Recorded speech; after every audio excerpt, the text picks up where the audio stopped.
ලෝකයේ කිසිම ජාතියකට නැති නැවත නිර්මාණය කළ නොහැකි ඉතිහාසයක් අපට තිබුණා. ඒ ඉතිහාසයේ මගහැරුණු මගහැරිය තැන් ඔබට පෙන්වන්න අප සූදානම්.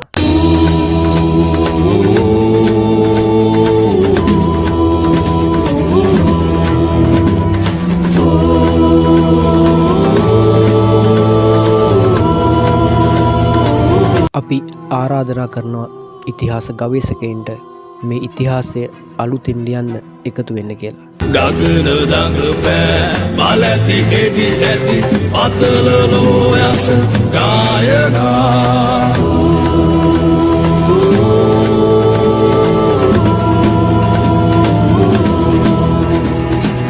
උරුම සිව්හෙල යක්ෂ පරපුර නුඹට බාරයි රාවනා